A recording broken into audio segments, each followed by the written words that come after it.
Ferdinand. Allez, Corentin. Merci Monsieur le maire, bonsoir à toutes et tous. Merci au président Braouzek pour cette présentation. Je voulais évidemment souligner l'importance de cette présentation en temps normal. Temps pleine commune est importante, impactante dans la vie quotidienne des Dionysiens, mais peut-être plus encore cette année au vu de la modification de l'architecture institutionnelle dans laquelle pleine commune s'inscrit avec la création de la métropole, qui pose évidemment un certain nombre de questions à nos concitoyens et qui va impacter évidemment l'organisation des politiques publiques qui étaient menées jusqu'ici par pleine commune. Avant de revenir sur le fond des politiques publiques et du bilan qui a été présenté à l'instant par Patrick Braouzek, je voulais revenir sur la question des moyens, la question des finances, en soulignant, ça a été dit, mais je crois qu'il faut qu'on se le rappelle régulièrement, qu'en l'état actuel des choses, la construction métropolitaine, elle est conduite, elle est guidée par un principe de neutralité budgétaire, ce qui signifie que pleine commune, pour l'année 2016, bénéficie de ressources qui lui garantissent de pouvoir continuer à mener ses politiques publiques. C'est vrai qu'effectivement, et Patrick Braouzek l'a souligné, que la CVAE qui diminue à l'échelle métropolitaine continue à progresser à l'échelle de pleine commune et de ce fait la réforme métropolitaine prive pleine commune du dynamisme de sa fiscalité. Mais voilà,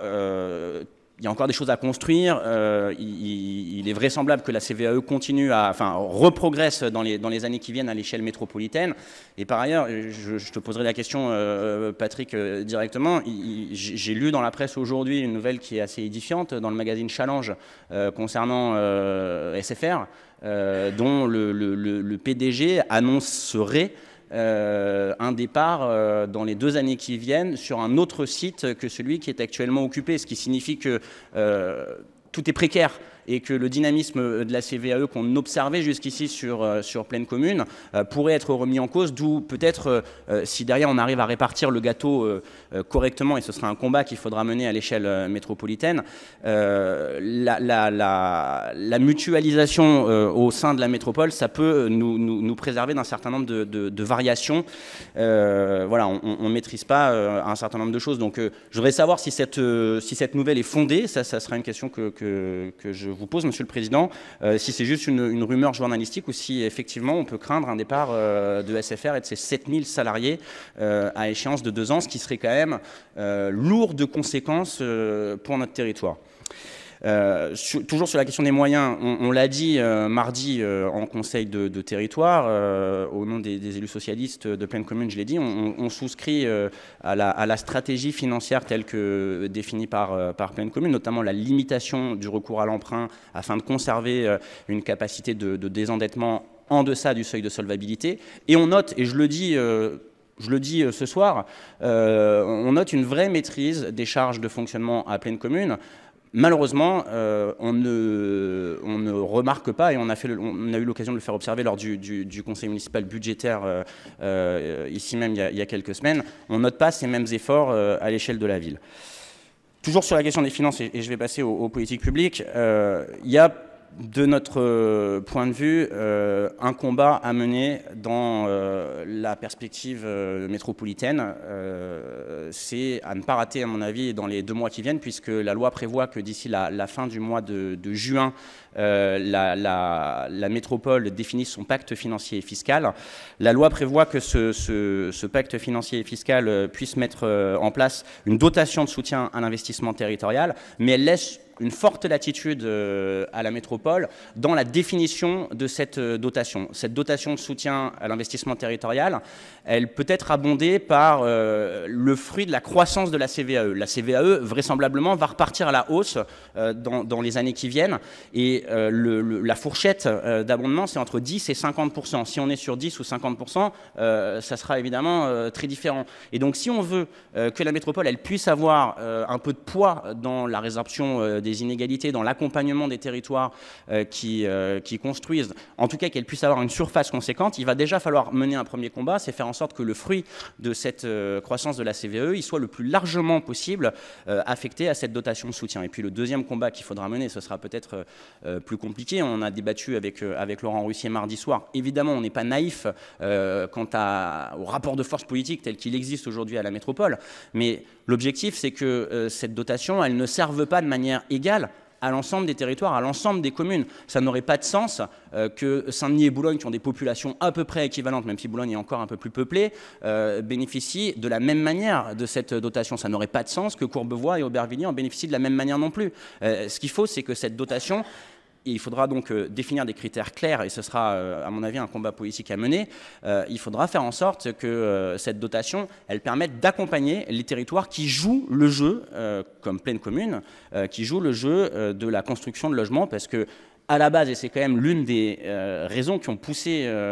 qui a poussé à la création de la métropole, elle avait quand même cet objectif de résorber la crise du logement qui s'exprime aujourd'hui à l'échelle de la métropole. Donc ça, c'est un combat sur lequel nous, élus socialistes, on est prêts à s'engager à la métropole, à Plaine Commune, ici à Saint-Denis, enclencher un rapport de force politique. J'imagine bien que les autres groupes politiques de gauche seront également fondés à mener ce combat, mais je pense qu'il va falloir se donner les moyens de convaincre autour de nous, parce que il n'y a pas que des maires de droite dans des territoires très riches. Il y a un certain nombre de maires de droite qui pourraient potentiellement se laisser convaincre par des arguments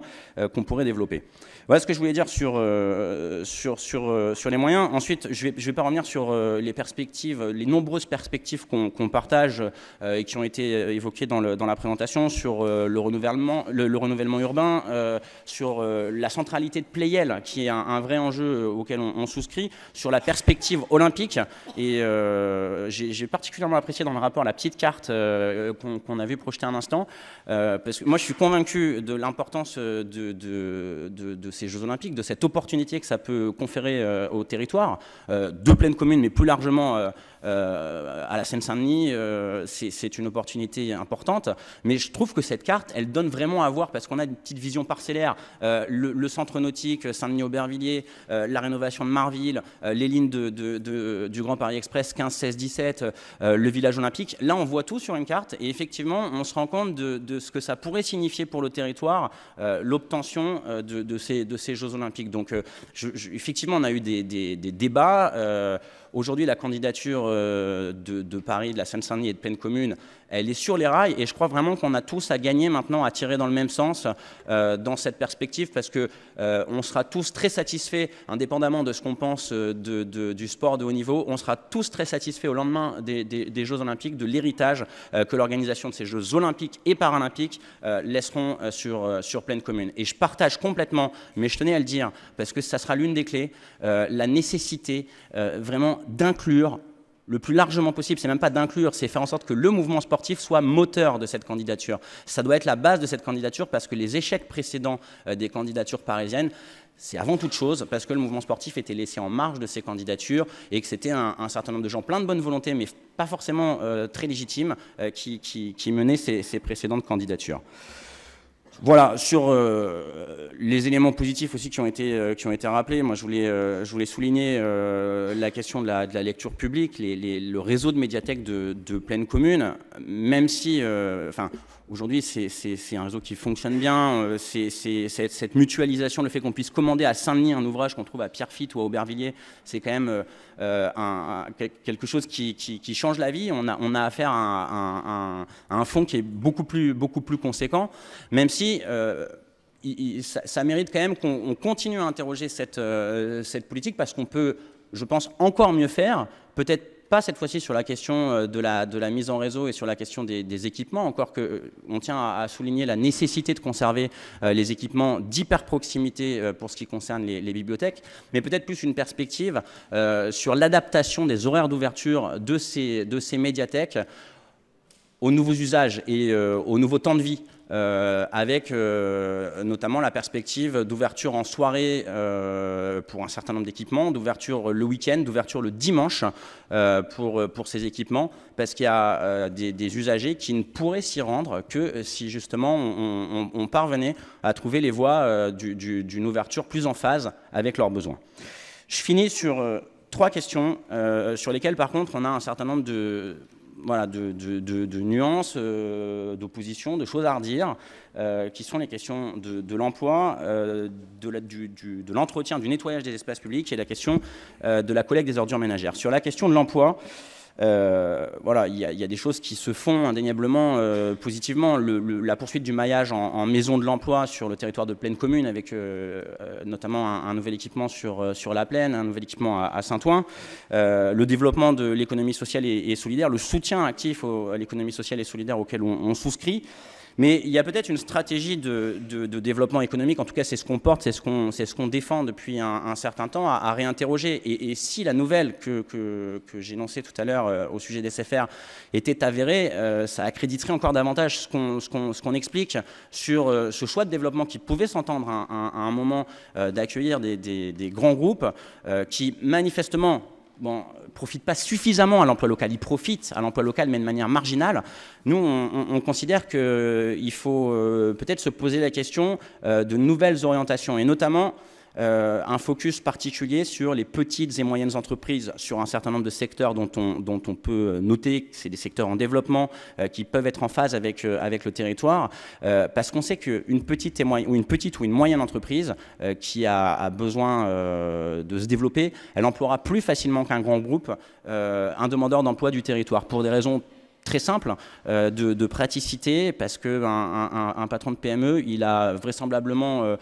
plus envie, plus besoin d'un salarié qui arrivera à l'heure parce qu'il n'est pas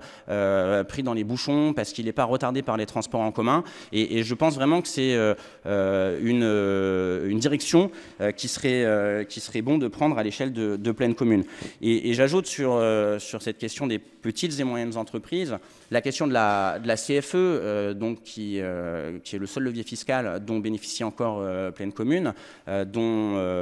une augmentation de 3,2% a été décidée mardi dernier en Conseil de territoire. Fabienne Soulas, lors d'une des questions que je lui avais posées, nous expliquait qu'on aurait la possibilité de réfléchir à un certain nombre d'abattements ou d'exonérations pour un certain nombre d'entreprises. Je pense qu'il faut regarder de très près les commerçants, les artisans, les petites et moyennes entreprises qui ne sont pas du tout impactés de la même manière que les grands groupes par cette hausse de la CFE. Pour SFR, en l'occurrence, c'était l'exemple qui me vient naturellement en tête, mais ce serait peut-être plus l'exemple pertinent dans quelques temps. Pour vente privée ou pour Generali, disons plutôt, une augmentation de 3,2% de la CFE, ça n'a pas du tout le même impact que pour une petite entreprise qui est souvent en difficulté au moment de régler ses factures. Et puis j'ajoute un mot sur les auto-entrepreneurs, parce que ça se développe dans le cadre de cette société qui subérise, comme on dit. Il faut aussi être vigilant à cette question, parce qu'un auto-entrepreneur qui déclare un chiffre d'affaires quasiment nul, il paiera quasiment la même chose qu'un auto-entrepreneur qui est à la limite du plafond. Voilà sur cette question de l'emploi. Après, sur la question du nettoyage des espaces publics, je sais que c'est un budget conséquent qui est consacré par Plaine Commune à cette question, mais voilà, on ne peut pas se satisfaire du résultat. Ce qui compte sur cette question, c'est pas les moyens qu'on met, c'est le résultat qu'on obtient. Et manifestement, pour obtenir des résultats meilleurs, il faudra sans doute mettre davantage de moyens, mais pas que. Davantage de moyens, sans doute, parce que il y a quand même un certain nombre de pénuries, en tout cas dans la manière dont on observe l'état de propreté dans le centre-ville de Saint-Denis, mais ailleurs aussi sur Plaine Commune. Il y a peut-être un déficit de moyens, un déficit d'équipement peut-être pour les agents, et puis peut-être sans remettre du tout en cause le travail des agents, parce qu'on les voit tous quotidiennement, et je souscris à ce qui a été dit sur la violence que c'est pour un agent qui fait correctement son travail de repasser 1 heure après dans la rue qu'il a nettoyée et de constater qu'elle est souillée parce que effectivement, il y a des comportements inadmissibles sur l'espace public, malgré le travail conséquent des agents, à qui parfois on demande de vider l'océan à la petite cuillère. Hein. Quand vous nettoyez et que vous repassez 1 heure après et que c'est à nouveau dégueulasse, c'est, je pense, très démotivant, et effectivement, c'est une violence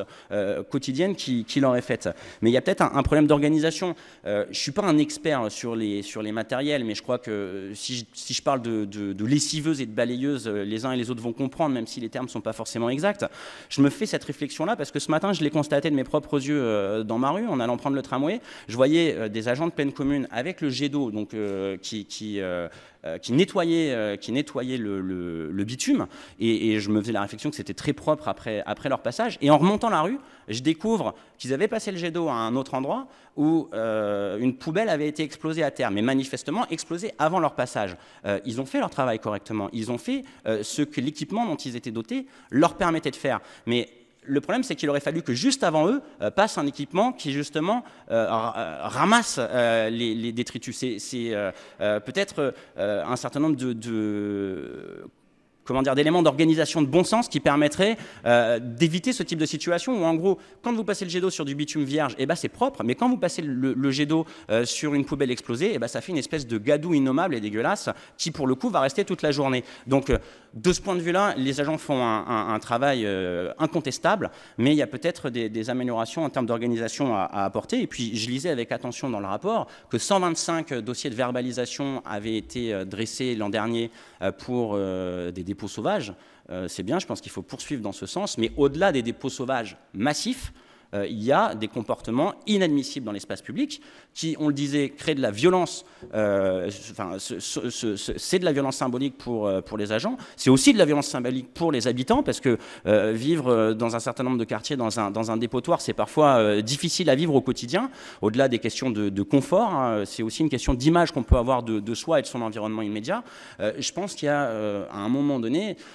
au-delà des questions de sensibilisation et de prévention qu'il faut continuer à faire, peut-être qu'il faut affirmer avec davantage de force, parce que expliquer que pour des questions d'hygiène, balancer ses mégots dans la rue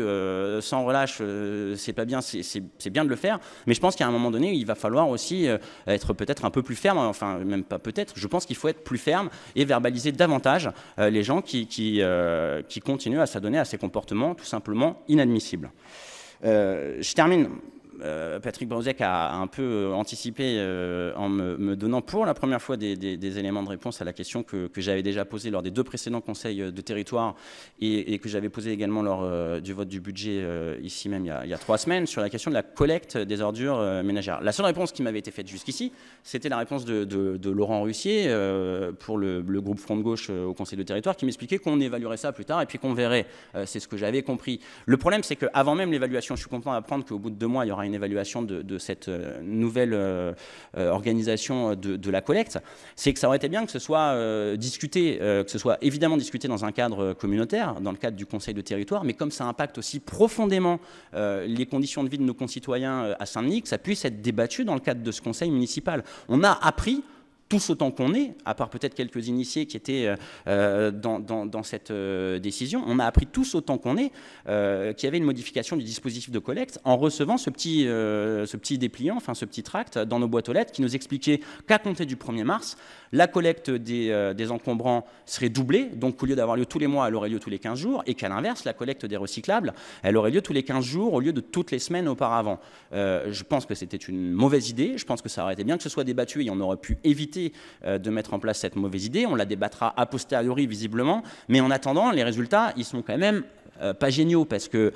petit 1, on a quand même des bacs jaunes dans plein d'endroits, et pas simplement à Saint-Denis, mais je parle de Saint-Denis en particulier, qui débordent, notamment dans le centre-ville de Saint-Denis. Quand on voit le nombre de papiers, je parle juste des papiers qu'on peut, et des emballages, quand on fait ses courses, qu'on peut récupérer, plus ce qu'on reçoit dans la boîte aux lettres, avec toutes les pubs chaque jour, forcément, ce bac qu'on a chacun dans nos immeubles, il déborde très rapidement, et déjà, toutes les semaines, c'était compliqué dans un certain nombre d'endroits, ça l'est beaucoup plus maintenant que c'est tous les 15 jours. Alors, il y aura d'autres perspectives. perspective.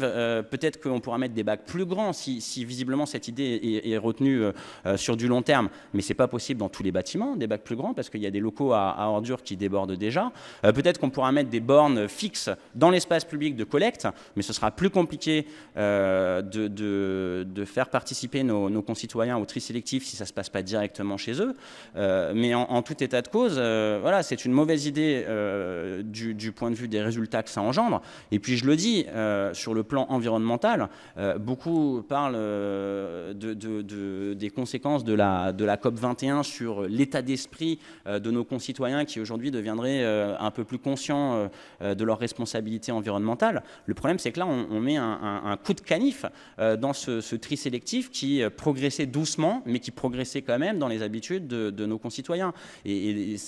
évidemment, quand la poubelle jaune déborde, maintenant, eh ben, ces papiers, on les fout dans le tout venant. Et c'est autant de papiers qui ne seront pas recyclés, autant de déchets qui ne seront pas valorisés. Et au-delà du résultat, et je termine là-dessus, j'ai peur qu'en plus, ce soit la double peine. Parce que les tarifs que le SICTOM propose pour l'année 2016 sont des tarifs particulièrement incitatifs pour les communes ou les EPT qui trient beaucoup. Les tarifs varient du simple au sextuple, de 1 à 6, selon la capacité des collectivités à trier. Je les ai là, les tarifs du SICTOM. C'est 30 € la tonne pour les collectivités qui produisent moins de 25 kg par habitant par an de déchets recyclables, et c'est 5 € la tonne pour les communes ou collectivités qui produisent plus de 35 kg